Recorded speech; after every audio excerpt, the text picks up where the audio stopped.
যিকরুকা আখাকা বিমা ইয়াকরাহু, গীবত বলা হয় এমন জিনিস সম্পর্কে তোমার ভাইয়ের আলোচনা করা, ওই আলোচনা শুনলে সে অপছন্দ করে, তার কষ্ট হয়, সে মনক্ষুণ্ণ হয়। তাহলে কারো ব্যাপারে এমন বিষয় আলোচনা করা, ওই বিষয়টি যদি সে শুনতে পারে তাহলে ওই বিষয়টিকে সে অপছন্দ করে, সে মনক্ষুণ্ণ হয়, এই সমস্ত কথাবার্তাই হলো গীবত। মোট চার মাধ্যমে গীবত করা হয়। কয় মাধ্যমে? চার মাধ্যমে। আল গীবাতু বিল লিসান, মুখের মাধ্যমে গীবত করা। 2 নাম্বার আল গীবাতু বিল কলব, কলবের মাধ্যমে, অন্তরের মাধ্যমে গীবত করা। 3 নাম্বার আল গীবাতু বিল ইশারা, আকার ইঙ্গিতে কথা বলা। 4 নাম্বার আল গীবাতু বিল কলম, লেখনির মাধ্যমে গীবত করা। লা তাগতাবুল মুসলিমিন, হে আমার সাহাবীরা, হে আমার উম্মতেরা, তোমরা মুসলমানদের গীবত করো না। ওয়ালা তাত্তাবিউ আওরাতিহিম, এবং তাদের দোষ তোমরা অন্বেষণ করো না, গীবত করবে না এবং কারো দোষ তোমরা খুঁজবে না। কারণ ফাইন্নাহু মান ইত্তাবা আওরাতিহিম, যে ব্যক্তি মুসলমানদের দোষ অন্বেষণ করবে, মুসলমানদের দোষ চর্চার পিছনে পড়বে, দোষ তালাশ করবে, স্বয়ং আল্লাহ রাব্বুল আলামিন তার দোষ তালাশ করবেন। যে ব্যক্তি কারো দোষ অন্বেষণ করার পিছনে পড়বে, দোষ তালাশ করবে, সে তো দোষ পাইতেও পারে, নাও পাইতে পারে। আল্লাহ রাব্বুল আলামিন যদি তার দোষ অন্বেষণ করার পিছনে পড়েন, তার দোষ কি থাকবে? আর থাকবে না। আর যার দোষ আল্লাহ পাক রব্বুল আলামিন নিজেই তালাশ করবেন, ইয়াফতাহু ফি বাইতিহি, আল্লাহ তাআলা তার নিজের ঘরের মধ্যে তাকে অপমান করে ছেড়ে দিবেন। গীবত সংক্রান্ত আপনাদের সামনে আমি মোট 7টি বিষয় আলোচনা করতে চাই। কয় বিষয়ে? 7টি বিষয়ে। প্রথমে একেবারে বলে নেই, এরপরে ইনশাআল্লাহ একের পর এক বলবো। 1 নাম্বার গীবতের পরিচয়। 2 নাম্বার আমরা যে বিষয়গুলোর মাধ্যমে, যে কয়েকটি মাধ্যমে গীবত করে থাকি। 3 নাম্বার গীবতের ভয়াবহতা। 4 নাম্বার গীবতের ক্ষতি। 5 নাম্বার গীবতের স্তর। 6 নাম্বার যে এমন 8টি শব্দ রয়েছে, যে 8টি শব্দের সাথে গীবতের কিছু সম্পর্ক রয়েছে, গীবতের ঘ্রাণ পাওয়া যায়। 7 নাম্বার গীবত মুক্ত অবস্থায় গীবতের গুনাহ থেকে পবিত্র হয়ে কিভাবে আমরা কবরে যেতে পারবো। এই মোট 7টি বিষয়ে ইনশাআল্লাহ আপনাদের সামনে আলোচনা করব। 1 নাম্বার বিষয় গীবতের পরিচয়। গীবত কাকে বলে, কোন জিনিসকে গীবত বলা হয় ইসলামের পরিভাষায়? গীবত কাকে বলে, এই সম্পর্কে সরাসরি রাসূল করিম সাল্লাল্লাহু আলাইহি ওয়াসাল্লাম তিনি নিজেই বলে দিয়ে গেছেন যে গীবত কি জিনিস। মুসলিম শরীফের হাদিস, হাদিসটি বর্ণনা করেছেন বিখ্যাত সাহাবী হযরত আবু হুরায়রা রাদিয়াল্লাহু তাআলা আনহু। قال رسول الله صلى الله عليه وسلم أتدرون ما الغيبة, রাসূলুল্লাহ সাল্লাল্লাহু আলাইহি ওয়াসাল্লাম বলেন, হে আমার সাহাবীরা, তোমরা কি জানো গীবত কি জিনিস? সাহাবায়ে কেরাম বললেন, ক্বালু আল্লাহু ওয়া রাসূলুহু আ'লাম, আল্লাহ এবং তার রাসূলই ভালো জানেন। ক্বালা যিকরুকা আখাকা বিমা ইয়াকরাহু, গীবত বলা হয় এমন জিনিস সম্পর্কে তোমার ভাইয়ের আলোচনা করা, ওই আলোচনা শুনলে সে অপছন্দ করে, তার কষ্ট হয়, সে মনক্ষুণ্ণ হয়। তাহলে কারো ব্যাপারে এমন বিষয় আলোচনা করা, ওই বিষয়টি যদি সে শুনতে পারে তাহলে ওই বিষয়টিকে সে অপছন্দ করে, সে মনক্ষুণ্ণ হয়, এই সমস্ত কথাবার্তাই হলো গীবত। এবার আপনাদের মনে একটা প্রশ্ন জাগতে পারে যে আমার ভাইয়ের যে বিষয় সম্পর্কে আমি সমালোচনা করলাম, যদি ওই গুণ, ওই দোষটা তার মধ্যে সত্যি বিদ্যমান থাকে, তাহলে কি গীবত হবে? তো সাহাবায়ে কেরাম প্রশ্ন করলেন যে আফরাআইতা ইন কানা ফি আখি মা আকুলু ইয়া রাসূলুল্লাহ, আমরা আমার ভাই সম্পর্কে যে আমরা মন্দ ধারণা করছি, মন্দ বিষয় আলোচনা করছি, যদি সত্যি সত্যি ওই দোষটা আমার ভাইয়ের মধ্যে থাকে, রাসূলুল্লাহ সাল্লাল্লাহু আলাইহি ওয়াসাল্লাম বলেন, ইন কানা ফীহি মা তাকুলু ফাকাদ ইগতাবতাহু ওয়া ইন লাম ইয়াকুন ফীহি ফাকাদ বাহাত্তাহু, যদি তার মধ্যে ওই গুণটি সত্যি সত্যি থাকে, ওই দোষটি সত্যি সত্যি থাকে, তুমি যে বিষয়ে গীবত করছো ওই দোষটা যদি তার মধ্যে সত্যি সত্যি বিদ্যমান থাকে তাহলেই তো গীবত, আর যদি না থাকে তাহলে তো সেটা অপবাদ। তাহলে সেটা কি? অপবাদ। যদি সত্যি ওই দোষটা তার মধ্যে বিদ্যমান থাকে আর এটাকে তো গীবত বলা হয়, আর যদি ওই দোষটা নাই থাকে তাহলে তো গীবতের চেয়ে আরো জঘন্য, সেটা কি? অপবাদ, মিথ্যা রটনা সেটা। তাহলে যার দোষ থাকবে, যদি দোষ তার মধ্যে থাকেও, তাহলেও কি তার দোষটা বর্ণনা করা যাবে? না, যাবে না। সেটা যেই দোষী হোক, সে যেই গীবতী হোক। গীবত অনেক ধরনের রয়েছে, যেমন শারীরিক গীবত। এক লোক সে অন্ধ, সে ল্যাংড়া, তার একটি হাত নাই বা একটি পা নাই, প্রতিবন্ধী, সেও জানে যে আমার এই সমস্যাগুলো আছে, কিন্তু যদি তার সামনে আপনি স্পষ্ট করে বলেন, এই যে অন্ধ যাইতেছে, এই যে খুড়া, তুমি তো ল্যাংড়া লোলা, বা তাকে শোনায় বা তাকে না শুনিয়ে তার অগোচরে বলেন, আচ্ছা এই লোকটি যদিও সে ল্যাংড়া, সে জানে, নিজেও জানে, কিন্তু এই কথা শুনলে সে কষ্ট পাবে না? সে কষ্ট পাবে না, এটাও গীবত, এটাও করা যাবে না। চারিত্রিক গীবত, যেমন এক লোক মনে করেন সে ভালো হয়ে গেছে, আগে এক সময় খারাপ ছিল, ঠিক আছে, এখন তাকে মনে করেন কেউ বিবাহের প্রস্তাব দিছে, বা কেউ তাকে বিবাহের প্রস্তাব দিছে, তো এরপরে মেয়ের বাবা মনে করেন শুনলো যে ওই ছেলে সম্পর্কে তথ্য নেওয়া শুরু করলো। তো যখন জানতে পারলো, আচ্ছা এখন তো ভালো হয়ে গেছে, একজনে বললো, আপনি কি জানেন সে আগে কি ছিল? আগে তার চরিত্র এই এরকম এরকম এরকম ছিল, বাস বিয়ে শেষ। এটাই কি চারিত্রিক গীবত। বংশীয় গীবত, বংশীয় গীবত মানে বংশ সম্পর্কে, তুমি কোন বংশের? আমি তো অমুক বংশের। আর এটা তো চোর বংশ। এর কোন বংশ? চোর বংশ। এটাও কি? এটাও সুস্পষ্ট একেবারে গীবত। এরকম পোশাক পরিচ্ছদের গীবত, যেমন একজন তার সামর্থ্য আছে 500 টাকা গজ কাপড় পরিধান করা, আর একজন সামর্থ্য আছে 100 টাকা গজ কাপড় পরিধান করা, কিন্তু বাস কোথাও গেলে, কোন অনুষ্ঠানে গেলে, সমবেত স্থানে তাকে নিয়ে উপহাস করা, তার ব্যাপারে বলা, আরে তোমার কি, তোমার কাপড় তো একদম ভালো কাপড় না, আরেকজনকে বলা। এগুলা কি? পোশাক পরিচ্ছদের গীবত। পরোক্ষ গীবত, ভালো করে শুনেন, পরোক্ষ গীবত কি জিনিস? আমরা অনেক সময় পরস্পর একসাথে বসি, একটা বিষয় আলোচনা করতে থাকি, যেমন একটা বিষয়ে কথা বলতে লাগলাম, ওই যে অমুকে এই কাজটা করছে, অমুক অমুক, বলতে হবে না, বলতে হবে না, বুঝছি বুঝছি, কে? হ্যাঁ ঠিক আছে, বুঝছি বুঝছি বুঝছি, হ্যাঁ আর বলতে, চিনছেন না, চিনছেন না, এই যে বলার লাগলো না, কিন্তু কি সবাই ভিতর দিয়ে সবাই বুঝে ফেললো যে আমি কার কথা বলতেছি। বাস, এটাও কি হয়ে গেল? পরোক্ষ গীবত হয়ে গেল। সব ধরনের গীবত অর্থাৎ এমন বিষয় আলোচনা করা, যেই বিষয়টি সে শুনলে সে মনক্ষুণ্ণ হবে, তার খারাপ লাগবে, অপছন্দ হবে, এর নামে কি? গীবত। গীবতের পরিচয় শুনলাম। এবার আসি যে কয় জিনিসের মাধ্যমে, কয় মাধ্যমে গীবত করা হয়। প্রধান মাধ্যম হচ্ছে মুখের মাধ্যমে। মোট 4 মাধ্যমে গীবত করা হয়। কয় মাধ্যমে? 4 মাধ্যমে। আল গীবাতু বিল লিসান, মুখের মাধ্যমে গীবত করা। 2 নাম্বার আল গীবাতু বিল কলব, কলবের মাধ্যমে, অন্তরের মাধ্যমে গীবত করা। 3 নাম্বার আল গীবাতু বিল ইশারা, আকার ইঙ্গিতে কথা বলা। 4 নাম্বার আল গীবাতু বিল কলম, লেখনির মাধ্যমে গীবত করা। তার কয় মাধ্যমে? 4 মাধ্যমে গীবত করা। 1 নাম্বার সবচেয়ে গীবতের বড় মাধ্যম যেটা, সেটা কি? আমাদের জবান। জবান বড় গুরুত্বপূর্ণ বিষয়।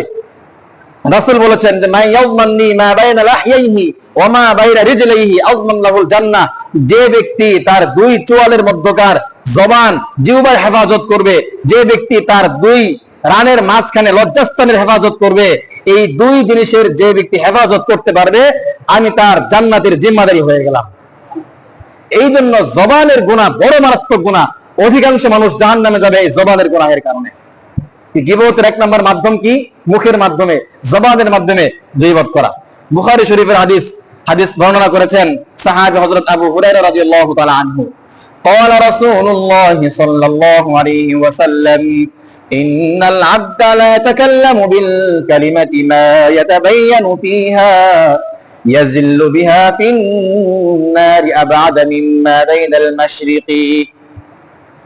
মানুষ মুখের মাধ্যমে এমন কথা বলে ফেলাই, ইন্নাল আবদা লা ইয়াতাকাল্লামু বিল কালিমা, মানুষ মুখে মুখে এমন মাঝে মধ্যে কথা বলে ফেলাই, মা ইয়াতাবায়ানু ফিহা, ওই কথা যে কত ভয়ঙ্কর সে চিন্তাও করতে পারে নাই, পরিণাম চিন্তা করে নাই, এমনিতেই বাস মনে চেয়েছে কথাটা বলে ফেলেছে।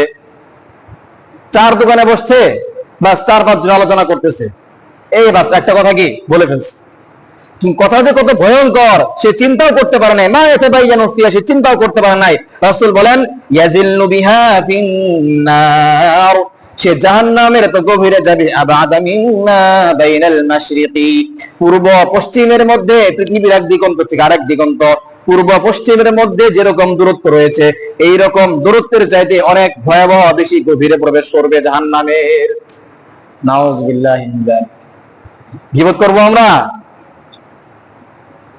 মুখে, বাস বলে কথার কথা বললাম, কথার কথা বললাম না, কথার কথা বললাম, এটাই গীবত, এটাই গীবত। কথার কথা বলা যাবে না, এরকম কোন বিষয় বলা যাবে না যে বিষয়টা আরেকজনে শুনলে সে শুনতে পেরে সে মনক্ষুণ্ণ হবে, এরকম কথা বলা যাবে না। জাহান্নামের মধ্যে এত গভীরে, আবাদা মিম্মা বাইনাল মাশরিকি, পৃথিবীর পূর্ব থেকে পশ্চিম পর্যন্ত কত বিরাট জায়গা, এর চেয়েও বেশি গভীর জাহান্নামের জায়গায় সে প্রবেশ করবে। এটা হচ্ছে মুখের মাধ্যমে গীবত করা। 2 নাম্বার, আল গীবাতু বিল কলব, অন্তরের মাধ্যমে গীবত করা। ইবনে হাজার হাইতামি রাহমাতুল্লাহি আলাইহি বলেন, অন্তরের গীবত হচ্ছে আনতাযুন্না বিহিস সুআ, অন্তরের মাধ্যমে কাউকে খারাপ ধারণা করা, দলিল ছাড়া, প্রমাণ ছাড়া, এমনিতে অনর্থক কারো ব্যাপারে কি করা? খারাপ ধারণা করা। বুখারী শরীফের হাদিস, হাদিসটি বর্ণনা করেছেন বিখ্যাত সাহাবী হযরত আবু হুরায়রা রাদিয়াল্লাহু তাআলা আনহু, ইয়াকুম ওয়াজ-যন্ন ফাইন্নাজ-যন্না আকযাবুল হাদিস ওয়ালা তাজাসসু ওয়ালা তাহাসসু ওয়ালা তাবাগাদু ওয়া কুনু ইবাদাল্লাহি ইখওয়ানা। ইয়াকুম ওয়াজ-যন্ন, তোমরা খারাপ ধারণা করা থেকে বেঁচে থাকো, অযথা কারো প্রতি খারাপ ধারণা করা থেকে বেঁচে থাকো। কারণ ফাইন্না যন্না আকযাবুল হাদিস, কারণ অধিকাংশ ধারণায়, অনেক ধারণায় মিথ্যা ধারণা, কোনো দলিল নাই, কোনো প্রমাণ নাই, একজনের ব্যাপারে বাস এমনিতেই কি খারাপ ধারণা করে বসা। এইরকম অধিকাংশ ধারণায় কি ধারণা? মিথ্যা ধারণা হয়ে থাকে। বললেন না, এই সমস্ত মিথ্যা ধারণা করা থেকে তোমরা বেঁচে থাকো।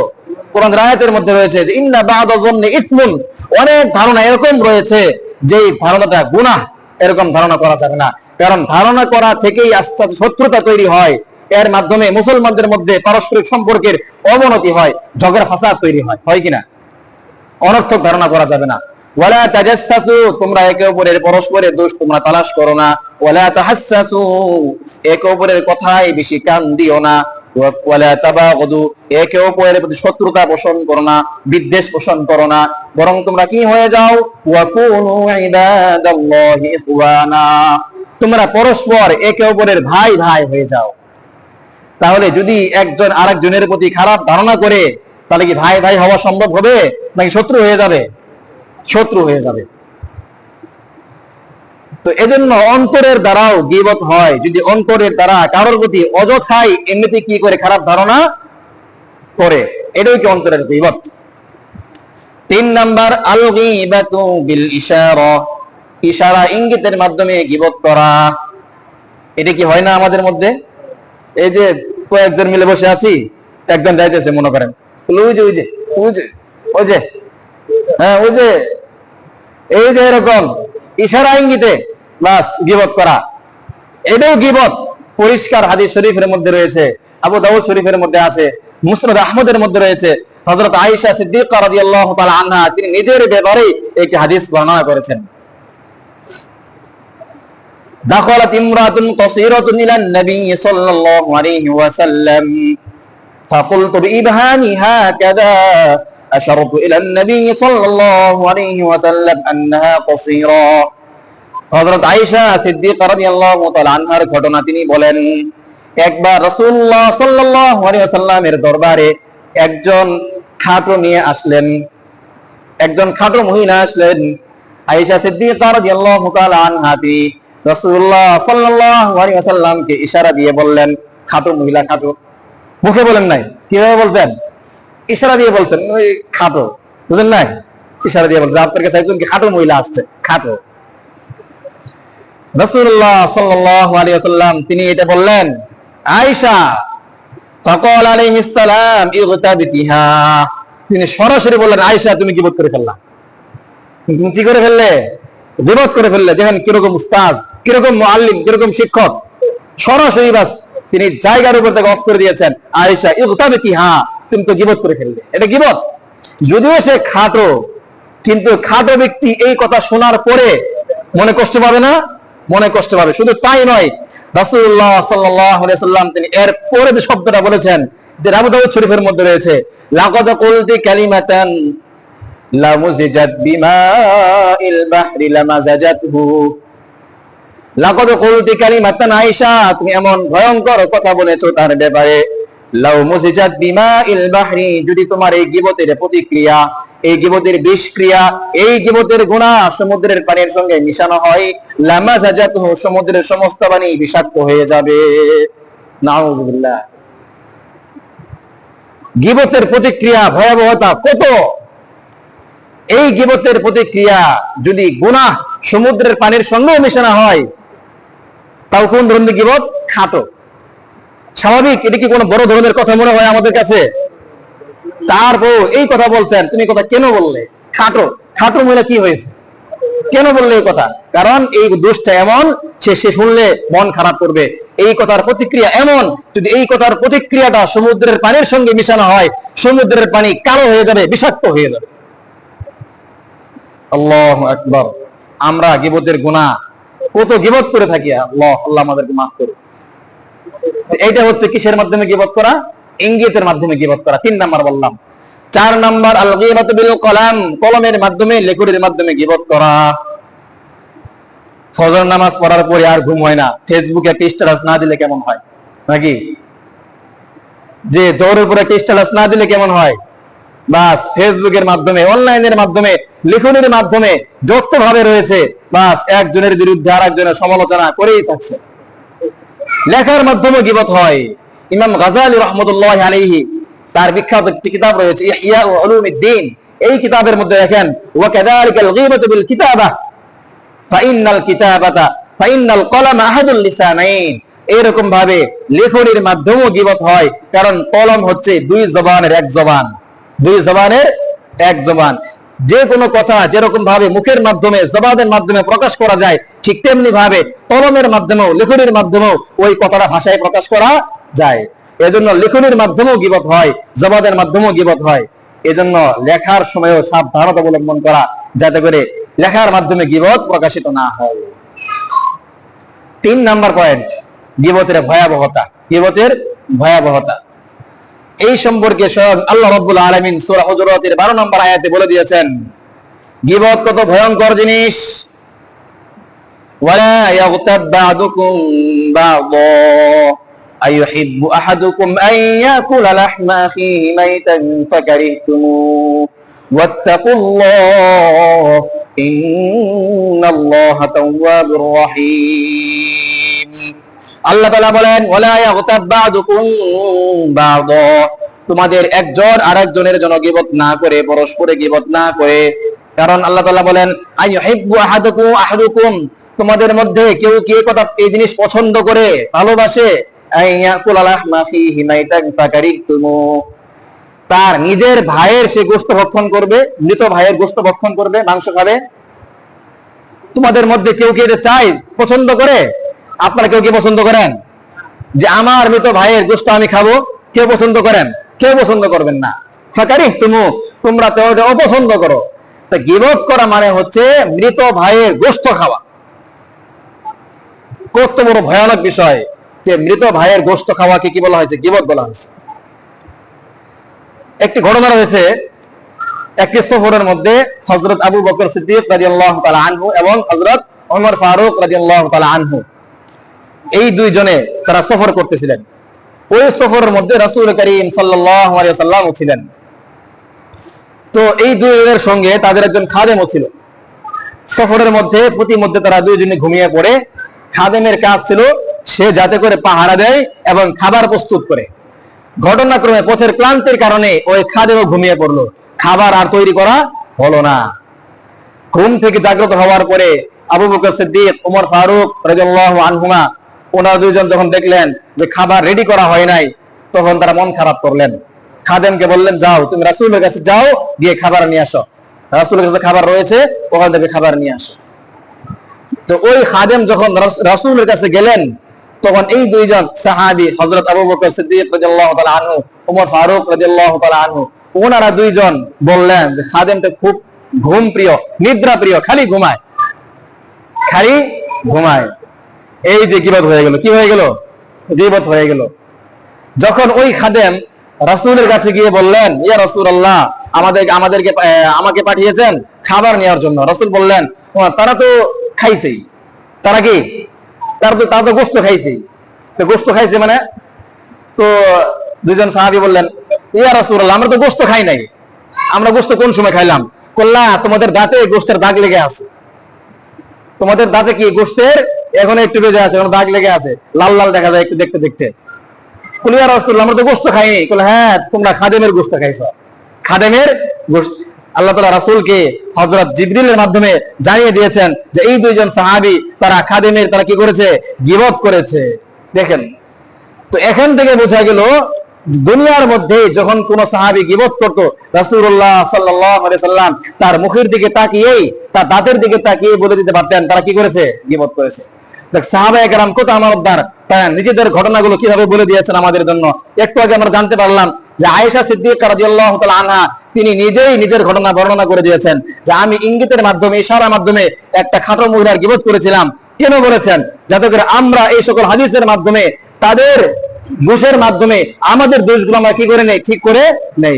সাহাবায়ে কেরাম তারা জাহিলি যুগের মানুষ ছিলেন, রাসূলুল্লাহর পরশে এসে, স্পর্শে এসে তার এক একজন জাহিলি যুগ থেকে তারা নিষ্কলুষ হয়ে তারা স্মরণের মানুষে পরিণত হয়ে গেছেন।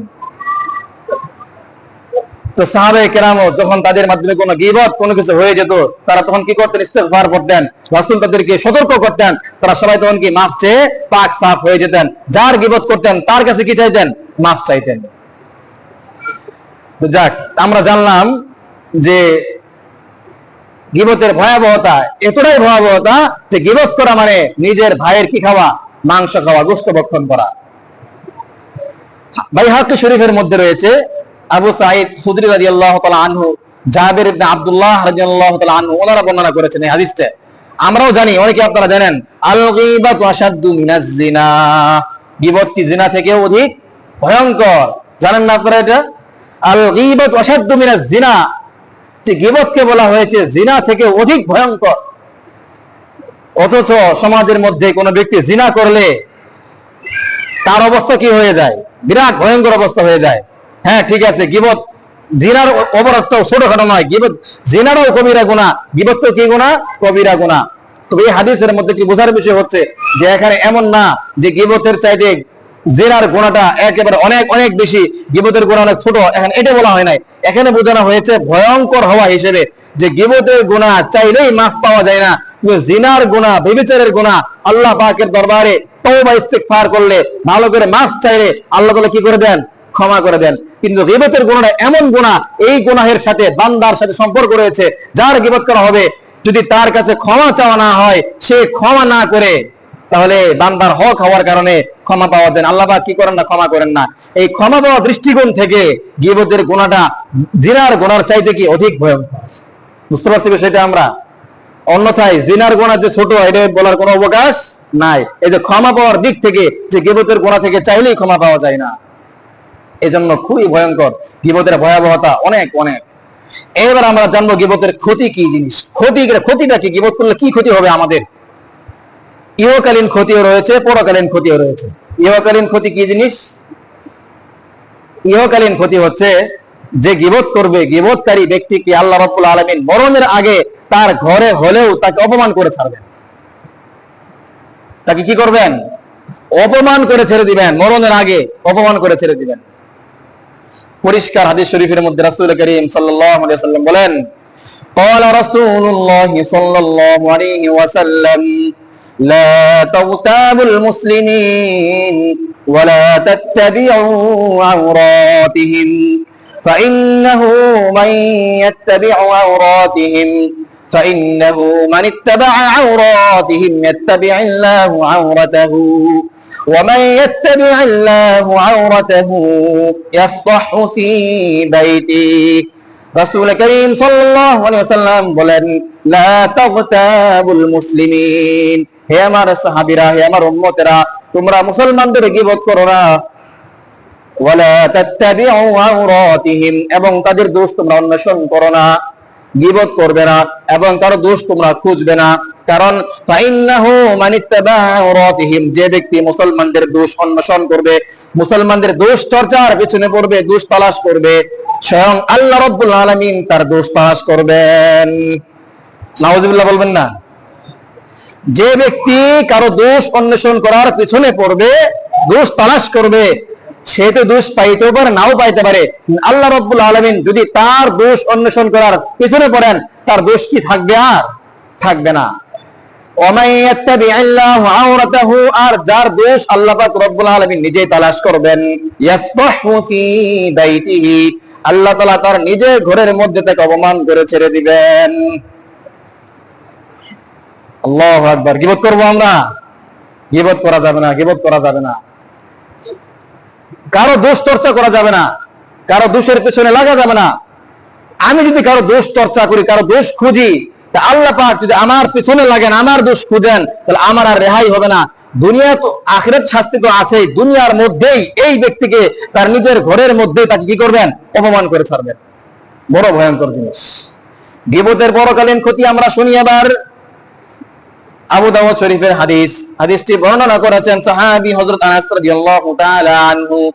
قال رسول الله صلى الله عليه وسلم لما عرج بي مررت بقوم لهم أظفار من نحاس يخمشون وجوههم وصدورهم قلت من هؤلاء يا جبريل قال هؤلاء الذين يأكلون لحوم الناس।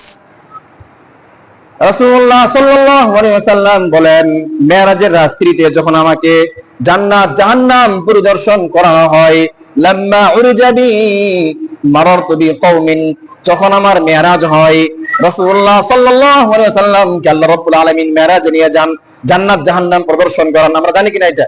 জান্নাত জাহান্নাম কি করান? পরিদর্শন করান। মেরাজের রাত্রে সপ্ত আসমানের, 7 আসমানের উপরে আল্লাহ রাসূলকে নিয়ে যান, জান্নাত পরিদর্শন করান, জাহান্নাম পরিদর্শন করান। যখন জাহান্নাম পরিদর্শন করা হয়, রাসূলুল্লাহ সাল্লাল্লাহু আলাইহি ওয়াসাল্লাম জাহান্নামের পাশ দিয়ে অতিক্রম করলেন, লক্ষ্য করলেন মারারতু বিকওমিন আযফারুন লাহুম আযফারুম মিন নুহাসিন, যে কিছু মানুষের নখ, তামার নখ রয়েছে। কিসের নখ? তামা, তামার নখ। তারা নখ দিয়ে কি করছে? ইয়াখমিশুনা উজুহাহুম ওয়া সুদুরহুম, তামার নখ দিয়ে তারা চেহারায় এবং তাদের বুকে তারা খামচাচ্ছে। তামার নখ দিয়ে নিজেদের শরীরকে ক্ষত বিক্ষত করছে তারা। রাসূল করিম জিজ্ঞাসা করলেন, জিবরাইল, এরা কারা? মান হাউলা ইয়া জিবরিল, এই সকল ব্যক্তি কারা যারা নিজেদের নখ দিয়ে, তামার নখ দিয়ে নিজেদের চেহারা খামচে শেষ করে ফেলছে? এরা কারা? রাসূল বললেন, হাউলা ইল্লাযিনা ইয়াকুলুনা লুহুমান নাস, এরা হচ্ছে ওই সকল ব্যক্তি যারা মানুষের গোশত ভক্ষণ করত, ওয়ায়াকুনা ফি আরাদিহিম, এবং তারা মানুষের সম্মান হানি করত। অর্থাৎ এরা কি করত? গীবত করত, মানুষের গোশত ভক্ষণ করত। মানে কি? এরা মানুষদের গীবত করত, তাদের মান সম্মানের পিছনে তারা লেগে থাকতো। ওয়ায়াকুনা ফি আরাদিহিম, তাদের ইজ্জত সম্মান তারা নষ্ট করে ফেলতো, গীবত করত। কারণ গীবত করা মানে কি করা? তার মান সম্মান আরেকজনের কাছে কলুষিত করা, তাকে হেয় প্রতিপন্ন করা। এই কারণে আজ তাদের এমন শাস্তি হচ্ছে, তারা নিজেদের চেহারা, বুক, তাদের তামার নখ দিয়ে তারা খামচিয়ে শেষ করে ফেলছে। কত ভয়ঙ্কর গুনাহ, কত ভয়ঙ্কর গুনাহ। আরেকটা ক্ষতি রয়েছে, আমরা অনেক সময় খাওয়ার সময় গীবত করি। গীবত করি না? খাওয়ার সময় এরপরে কাপড় পরিধান করতেছি, বাস গীবত করে ফেললাম। আল্লাহ রাসূল বলেন, মান আকালা বিরাজুলিন মুসলিমিন আকলাতান ফাইন্নাল্লাহ ইউতইমুহু মিসলাহু মিন জাহান্নাম, যে ব্যক্তি খাবার খাওয়ার সময়, বাস খাবার খাইতেছে, হাত দিয়ে লোকমা নিতেছে মুখের মধ্যে, লোকমা নিতে নিতেই বলে ফেললো, তার বিবি সাহেবকে বলে ফেললো যে ফালতু, লোকটা কি ফালতু, দৌড়ে এমনিতে এটা ফালতু। এটা আল্লাহ তাআলা বলেন, ফাইন্নাল্লাহ ইউতইমুহু মিসলাহু মিন জাহান্নাম, এই ব্যক্তিকে অনুরূপ জাহান্নামের আগুনের গলা তাকে খাইয়ে দিবেন।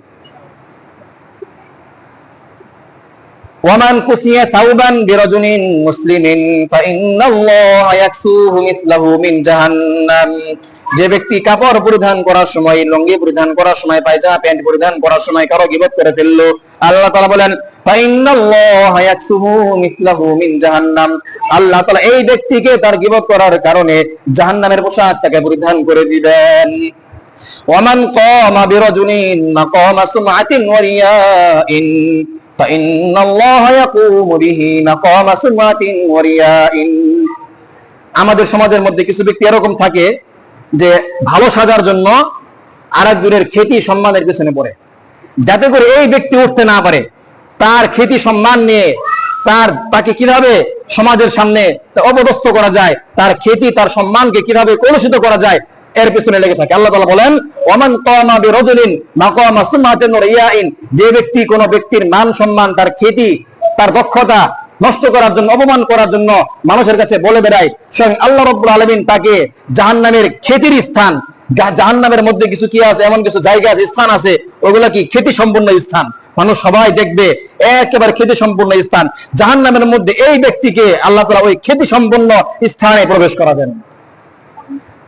ভাইরা আমার, এই জন্য কোনোভাবেই কি করা যাবে না, কারো গীবত করা যাবে না। গীবতের ক্ষতি বড় ভয়ঙ্কর, ক্ষতি বড় ভয়ঙ্কর। তামার নখ দিয়ে নিজেদের চেহারা, নিজেদের বুককে আশ্রিয়ে খামচিয়ে শেষ করে ফেলা হবে। আল্লাহ তাআলা আমাদের সকলকেই শারীরিক গীবত, চারিত্রিক গীবত, পোশাক পরিচ্ছদের গীবত, বংশীয় গীবত, পরোক্ষ গীবত, মান সম্মান যোগ্যতার গীবত, সমস্ত প্রকার গীবত থেকে আমাদেরকে হেফাজত করুন ইনশাআল্লাহ। আগামী সপ্তাহে আরো যে কয়েকটি বিষয় বাকি রয়ে গেছে, অর্থাৎ গীবতের স্তর কিছু রয়েছে, গীবত কোন সময় হারাম, কোন সময় জায়েজ, কোন সময় ওয়াজিব, সমালোচনা মাঝে মধ্যে করা কি হয়, ওয়াজিব হয়, হারাম হয়, আবার বৈধ হয়, কোন সময় স্তর রয়েছে। এরপরে গীবত সংক্রান্ত আরো 8টি শব্দ রয়েছে, যে 8টি শব্দের মধ্যে গীবতের সম্পর্ক রয়েছে, যেমন চগলখড়ি করা, দ্বিমুখী অবলম্বন করা। এরপরে হচ্ছে গীবতের গুনাহ থেকে বেঁচে থেকে আমরা কিভাবে মৃত্যুবরণ করতে পারবো, এই সম্পর্কে আরো কয়েকটি বিষয় বাকি রয়ে গেছে। ইনশাআল্লাহ আগামী সপ্তাহে গীবতের বাকি বিষয়ে আলোচনা করবো ইনশাআল্লাহ।